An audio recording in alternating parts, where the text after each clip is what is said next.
going on. Did you see, Gordon, today's Washington Post had the story about how the lawlessness that begins with this administration basically proclaiming that there is, the Geneva Conventions are not binding on us in the war on terrorism.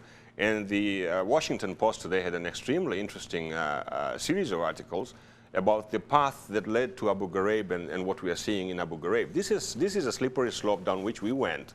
In the search for security, we abandoned, I think, our moral principles. And this is the problem. I'm afraid you're right. And I think when you set out on this process, the loss of personal freedom that attends it for the apparent gain in security is a terrible risk for any democracy to survive. This will prove in the long run one of the greatest tests to the strength of this democracy that we've ever faced. Boy, powerful. Beverly, let's get some callers in here. Beverly, thank you for hanging on. Yes. You're on the air. Yes, hi. I've been listening to everything that's been said, and I feel that there's a lack of trust with a lot of authority figures, leaders, and a lack of real leadership. And it's not nationality, it's personality. And I think we tend to forget that. We say, well, they're from that country, we're from this country. It's not about that. It's about who we are as people. And over hundreds and hundreds of years of intermarriage and wars that go on, and you go to different countries, and, you know, we're all linked at some point, one century or another. And I think that people need to realize that they are connected, and the governments need to connect and start collaborating with each other, not to tear down countries or cultures, but connect with human rights so that nobody has a place to hide from being fair and being if you're in the wrong, you're going to pay for it. Okay, Beverly, thank you for your call. That's a wonderful sentiment, and I mean, it would really be great if somebody could, if we could figure out how to do that. Well, the whole point is, and we've got to take a break here real quick, but go ahead and make your point real fast. What my point is the bottom line in this is we have to convince the world that our way is a good way, that we can live in a civilized world. We can all be civilized about the situation, but these kinds of things do not help our cause, Doug. They backfire on us. We have created more terrorists as a result of going into Iraq. We were winning the war on terrorism in Afghanistan, and this is where we should have stopped. But we went into Iraq for a dubious purpose, and now we have created a new world of terrorism that will be beyond Al-Qaeda's reach, in fact. And the retaliation that you saw today is precisely that kind of a thing, where they are trying to use this situation in a very, very nasty way. What really scares me about that, my friend, is that all of a sudden, I mean, you are talking about just an American working for a company over there taken hostage, but and they say there's going to be coffins, there's going to be coffin after coffin after coffin. That's what they're saying. Yes. And to be quite honest with you, all day long, yes, I have just been bothered. Nothing quite has. All right-thinking people have to be bothered when they see these kinds of images. Beyond bothered, I mean, I'm a father. I mean, I just got back from watching my son. He graduated from college. I was in Tulsa, Oklahoma. It's a very conservative, Bible Belt area, to say the least. And my son got his master's degree from Oklahoma State there. So I was back there, a very great time. But here I was confronted with this and everything that was going on. And then to come back today and have this gentleman talking about his parents, his wife. Yes, absolutely. But then what we realize also is that these people that were in that prisons also had wives, children, and the other were treated like that animals. You're yet to see, Doug, executions by the United States. Yeah. And that is not the whole point. The point is that these people who did this to the gentleman today, the prisoner today, execution, these are savages. They don't represent a country. They don't represent a system. They represent a concept. Yeah. We can't do that. We have to break, my friend. They're telling me we need to do that, so we will. As you can tell, I'm quite troubled here tonight, folks, and it's not a mad type of thing. I'm just very physically upset with the news that we're hearing. It's savagery on both ends. It just doesn't work. 1-866-NOW-TV10. We'll be right back.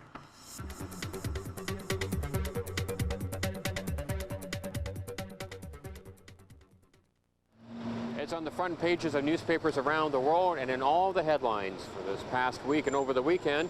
What do you think of President Bush's handling in Iraq? I'm Craig McCulloch in downtown Vancouver. asking people that question and what they think about alleged torture of Iraqi prisoners in American custody. I think it was horrible. Do you think the pictures are true? Apparently, yeah. Well, I'm not a sleuth, but it seemed to be true, I guess so. I think it's the people that have abused him are not representative of the rest of the people in the United States. There's a couple of bad eggs in every army. No, that's what one would expect, I think. Well, things like that happen. Not much, but I did see a picture in the paper this morning, and it's disgusting. Well, the photos we've been are shocking, but I guess you don't know the whole story. They don't tell you lots, do they? Because you don't know what's behind it, but it certainly doesn't look very good from what you see in the papers and what you read.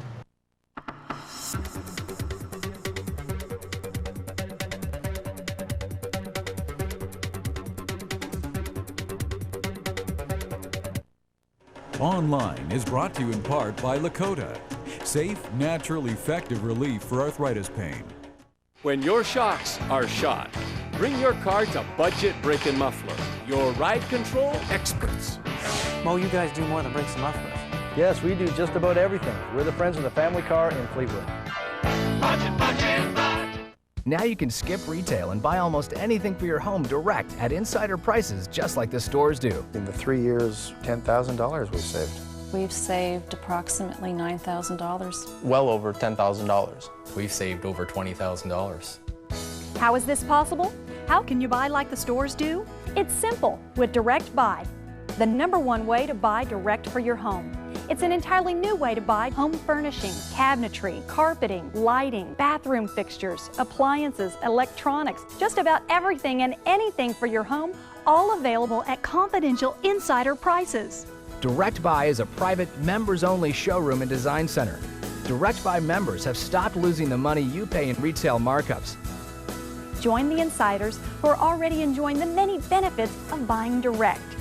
Call the number on your screen now to receive your free information sheet along with a free visitor's pass to attend an upcoming open house tour of the Direct Buy showroom. The Cloverdale Rodeo and Country Fair. It's 4 days of exciting events the whole family can enjoy together. There's shows, rides, parades, and of course the amazing Pro Rodeo Show. So dust off your hats and boots and make your way to the Cloverdale Fairgrounds, May 21st to 24th. Hey, Paul. Sticking with aspirin? For doctor-supervised daily preventative therapy? Every day. Ow! What about pain relief? Given your medical history, I recommend aspirin. Both. Yeah. See you next month. Ask your doctor if also taking aspirin for pain is right for you. Hi, I'm Fred Beck, President and CEO of Broco Auto Glass and Glass. You've known us for the past 25 years as the industry leader in auto glass replacement.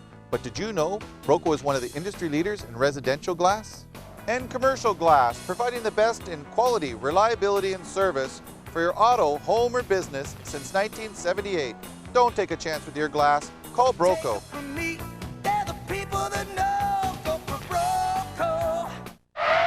Having a problem with your brakes? Come and see the folks at Budget Brake and Muffler. We offer a full range of automotive services, including tune-ups, diagnostics, general repairs. Budget Brake and Muffler. Solving crime through community support. Crime Stoppers, proudly supported by Simmons Mattress Gallery. At 9 p.m. November 14th last year, the victim approached two suspects at an entrance to Whistler Village. They enticed him into the underground parking lot where they forced him down the stairwell. One suspect produced a knife and demanded money. While assaulting him, they tried to pull off his backpack. They took cash from his wallet and stabbed him in the chest. The victim escaped, ran up the stairs where someone helped him. Both are slightly built Caucasian males in their early 20s. One 6'2" with shaggy brown hair, blue eyes, and a light beard, while the other was 5'11", clean-shaven, and with short dark hair. If you have information regarding this or any other crime, call Crime Stoppers. You never have to give any personal information. You may be entitled to an award up to $2,000. Crime Stoppers reenactments on Now TV, proudly supported by Simmons Mattress Gallery. We're Vancouver's mattress professionals, located on the corner of West Broadway and Oak Street. All your favorite homecoming friends will be together with the Gaithers for the Celebration Tour 2004. Here's your chance to see them live. Visit nowtv.ca and take our online poll about tonight's topic. Then enter the Gaither Celebration Tour contest. You and a friend could be there at GM Place on May 21st.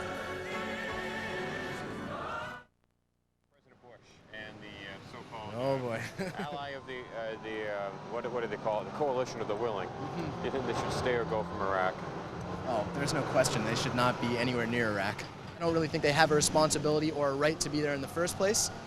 I don't think that there should be any such thing as a global police force. I think that countries should be left to deal with their problems on their own. I think they should stay in there, because if they didn't, everyone thinks they're the bad guys for being there, but I mean, who else does it? No one else has enough guts or manpower to actually go and do anything and make a change. They do change things when they go there. I think they should stay. I think George Bush is doing a good job. I think, yeah, he should stay. No, I think that they should go, because I don't know, I've just never really agreed with the whole fighting thing in the first place.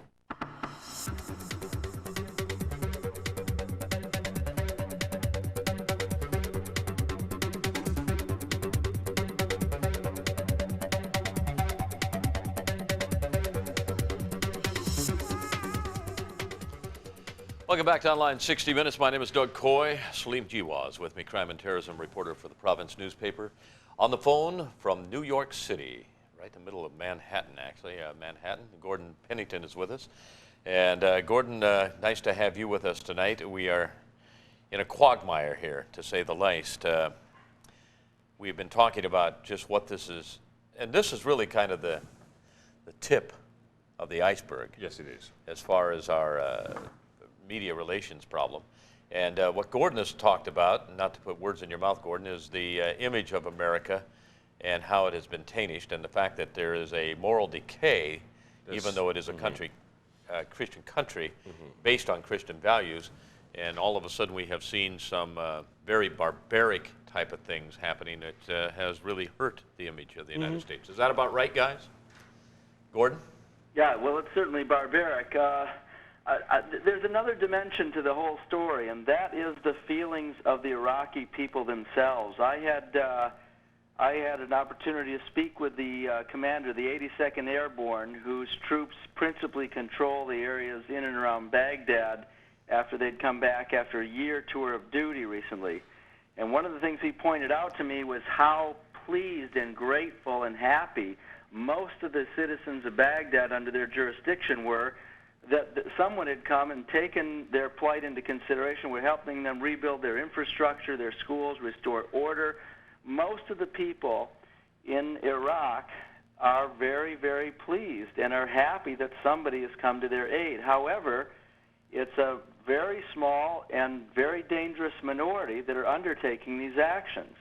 And to the extent that the world press does not give a fair hearing to this, well, and there's a reason for it, and it's a commercial reason. This kind of activity sells newspapers. It gets eyeballs to the television sets. It's a ratings game at the end of the day, and we shouldn't forget that. There's a motivation behind the press that's different than simply telling the story from an objective point of view. Well, yeah, and it's kind of funny because on my research today, I was Thomas Sowell, who is a writer in the United States, simply said this. He said, the story of what happened at the prison in Iraq was told by the American military authorities months ago. This was not some cover-up that the media exposed. What the media did irresponsibly, according to him, was send inflammatory photographs around the world. In an age where some of the media are gross enough to release photographs of Princess Diana's dying moments, perhaps it is too much to expect forbearance about releasing photos that can only help our enemies around the world. So he's saying that there is a responsibility that should have been there with the media not to release a lot of this information until maybe later on in time when they come back and have dealt with it. The whole point of this is that if he's arguing that the United States knew about this and was taking action, we have to ask this question. Was Mr. Bush more appalled by the fact that this fact came to light because of these pictures, or was he appalled at the fact that abuse even happened? And if his government was aware of it, how is it that after these pictures are published, Mr. Bush is compelled to say sorry to the world, Mr. Bush is compelled to take action, and the first court-martial of a soldier who was abusing prisoners is happening this week? A lot of good questions. Well, I think that's a very good point, but I think we should be reasonable and realistic about our assessments of these processes.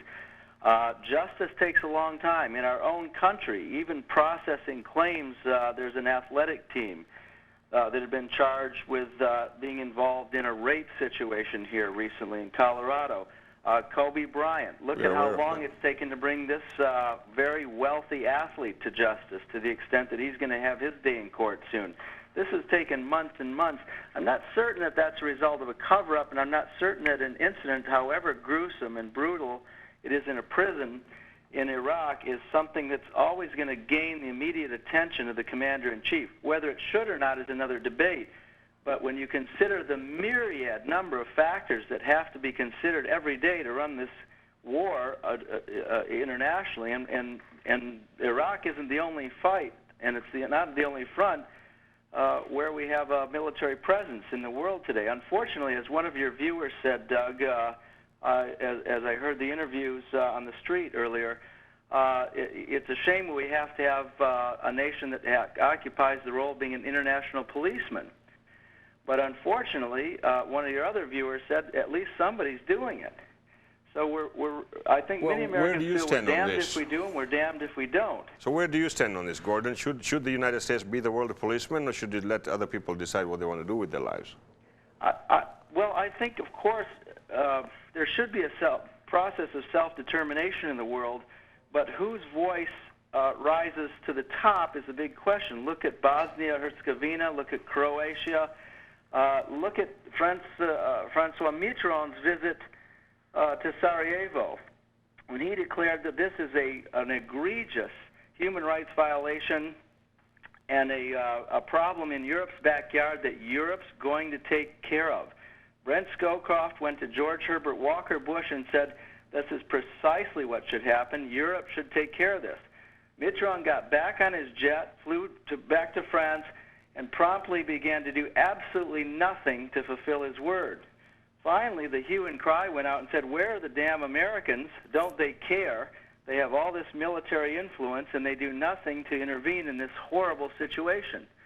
By the time we were constrained to do, had we acted earlier, far more lives could have been saved and far less damage would have been done. But because we tried to exercise, and I say we collectively, I wasn't a part of that decision-making process, but to the extent that that was an act of restraint in exercising power, it cost even more lives and became far more complicated. So I use that as only one example of the difficulties of approaching these decisions. No, I agree with you on the score. The United States has done a lot of good in Bosnia, Kosovo, and other places where it's intervened to save Muslim lives. There is no doubt about that. The issue at hand is, though, has there been a slippery slope of lawlessness on the part of the United States since September 11? Have conventions and rules of engagement, have international conventions been abandoned by the United States? And is this why we are at this stage today with the situation at Abu Ghraib, where our people have done worse, according to Rumsfeld, than what we know about today? What are your thoughts on that, Gordon? Let's come back. Hold on, Gordon, time out. I know you can't see me, Gordon, but I got to take a time out here. Can you come back and answer that right after the break? This is our show. We'll tell you when to take a time out. Yeah, I'm losing control fast here tonight.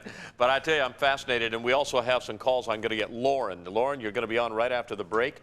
We'll hear your comment referring back to that again, Gordon. Thank you very much. We'll take a break, pay some bills, and be right back.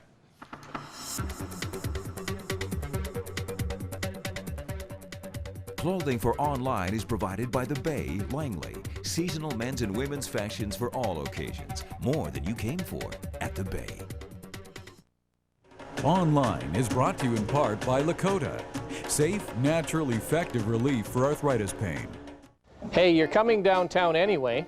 Stop at Downtown Toyota. Have your car serviced and save the cost of parking. Oil, lube, filter, and parking. Only $29.95. And our shuttle will drop you off and pick you up. You don't have to suffer.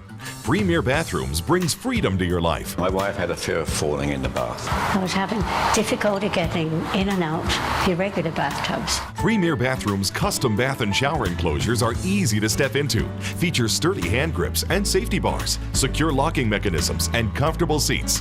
Every Premier bathroom tub and shower is backed by an unconditional, no-quibble guarantee on all parts and labor. It feels so safe. That's what I like about it. You don't have to worry about getting in and out.